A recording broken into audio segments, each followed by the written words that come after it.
culturally and nationally, there's very much more fragmentation of society. And I want to know who it is that's putting our hand up and saying, no, yeah, we're all different, but we're all the same.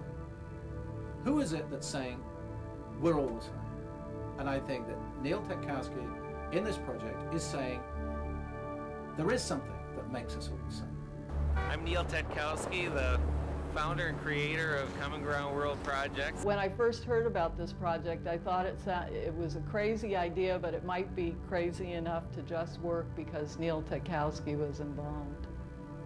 And I would love to think that this project and other projects would actually help glue us back together as a people, a transnational people that believes that our species, the human species, is actually much larger than national frontiers. Over the past year, clay and sand samples have been collected from all 188 member states of the United Nations. And during the month of April 2000, this world clay will be used to create a monument with a theme of global unity. I had a pretty early fascination with different cultures, and as a child had the opportunity to travel a whole lot with the family. I was about 5 years old and went to school in Italy for a couple of years, came back and forth, and actually by the time I was 8 I'd been to over 20 countries. For nearly 25 years I've been working with clay as my primary medium, and I've had the opportunity to show my work in more than 25 museums around the world. I've always thought of clay as representative of the earth. It's almost like every time I work with clay, I'm thinking that this work in some way is symbolic of the earth itself. We're physically extracting clay from each individual country, which will then be blended together. We make 70,000 pounds of moist clay a day. So for us to do this, it's something special. Normally a clay body will have 6 or 7 ingredients. This one will have 200 ingredients. Sometimes the shipping could represent 1 month's wages for these people. So we've only asked for a kilo. Some countries have sent more.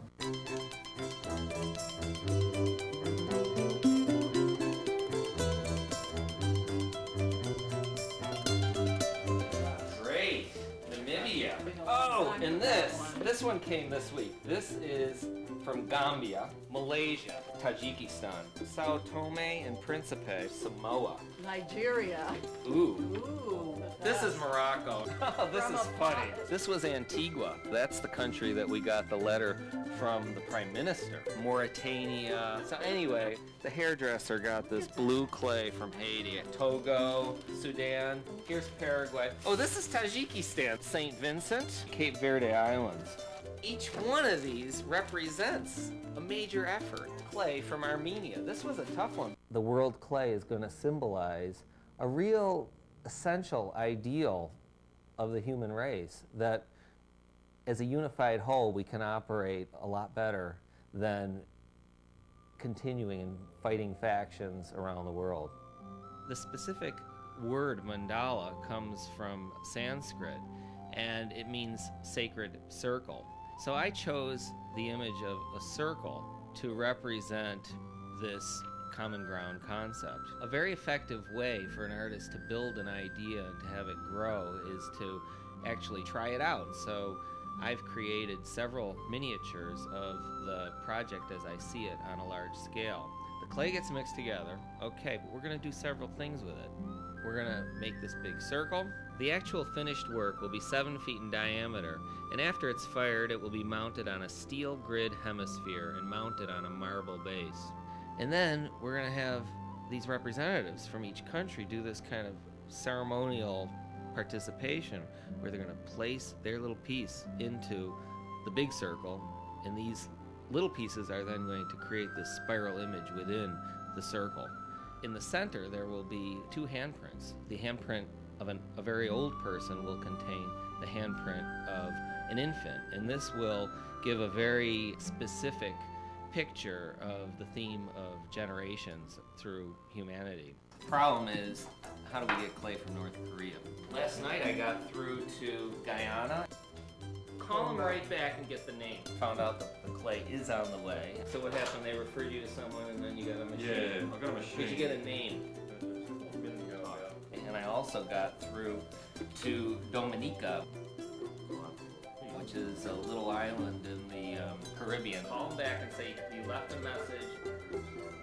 And the good news is that clay is on the way as well. We connected with an environmental branch of the UN called the Commission on Sustainable Development, and Undersecretary General Nitin Desai endorsed the project in December of 1997. His wish for this project was that we would mobilize people as well as governments. The artwork is, I see it as not just an object that we're making, but this process as well. For me, going through the bags of the different countries' clay, when I touch them, I think of the different people who've collected it and the incredible energy that has gone into each and every kilo of clay that we have. In Tanzania, we have beautiful photographs of young people, and they're wearing their traditional outfits, and it's obvious that they're hanging on to their traditional identity with great pride, yet they're eager to be a part of the world at large and to feel like they're engaged and connected to the bigger picture of all people. So what's happening is the activity of getting the clay and the process of making this piece is actually illustrating already what the final work is going to represent. Won't you help me say? This project is rather special because of it seeks to bring people together, I believe. We can still retain our original identities, our nationalities, our cultures, but we must be one. And this is what Neil's sculpture to me epitomizes, that we are one on a very small planet. One of the beauties of this project, and one of the reasons I felt compelled to follow through with it, was that it gave me an opportunity to actually deal with issues that were far too threatening for me to deal with any other way. Issues about the environment, issues about world hunger, issues about how all of humanity is interacting with each other in terms of wealth, power, military. All these issues are far too threatening for me to deal with any other way. But in terms of this artwork, I thought, let me make a collaborative work that would inspire humanity towards unity. And that was something I could believe in, and that's why I followed through with it. When you really start thinking about how many people have been involved in this process, it's overwhelming. It's really terrific. And the spirit has been so positive. That's why this has to be supported. That's why I think people actually get really happy. That's why people show that passion. That's why people suddenly discover that they're smiling when they're talking about it. Because they go, yes, this comes down, this comes from deep within me. This isn't something logical that I've worked out for myself. This is something that I feel. We've all cooperated in this way, and it proves that it can be done. Won't you help me say?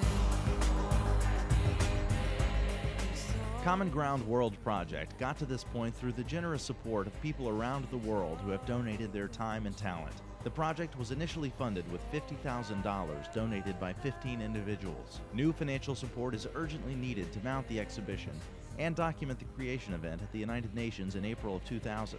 We need to organize 188 participants and staff the event over a 4-week period at the United Nations. We are working to publicize the project to people around the world. Plans for a documentary film, book, and catalog are underway.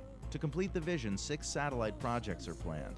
Smaller artworks will be made using the world clay on each of the other continents. Corporate sponsorship and foundation support is needed to complete the fabrication of the final sculpture, which will be presented at the United Nations for permanent installation. The unveiling ceremony will commemorate the 10-year review of the Earth Summit in Rio in 2002 and highlight the Commission on Sustainable Development. Common Ground World Project is a sponsored project of the New York Foundation for the Arts.